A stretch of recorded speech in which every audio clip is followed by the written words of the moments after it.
ஒரு கிராமத்தில் ராமு பூமிக்கான்னு 2 பேர் வாழ்ந்து வந்தாங்களாம்.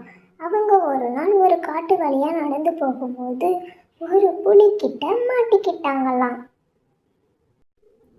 புலி அவங்கள சாப்பிட வரும்போது, ராமு, நான் உங்ககிட்ட ஒரு கேள்வி கேட்குறேன், அதுக்கு நீ பதில் சொன்னீன்னா நீ எங்களை சாப்பிடலான்னு சொன்னானா. சரி கேளுன்னு புலியும் சொல்லிச்சான். இந்த உலகத்திலேயே மிக சிறிய விலங்கு ஏதுன்னு ராமு கேட்டானா.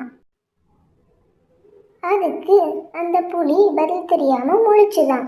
நீ பதில் சொல்லாதனால எங்களை சாப்பிடக்கூடாதுன்னு ராமு சொன்னானா. உடனே புலியும் திரும்பி போயிடுச்சான். இவங்களும் ரொம்ப சந்தோஷமா வீட்டுக்கு திரும்பி போயிட்டாங்களாம். மிக பெரிய விலங்குகளை மட்டுமே வேட்டையாடி சாப்பிட்ற புலிக்கு மிகச்சிறிய விலங்குகள்லாம் கண்ணுக்கே தெரியாது.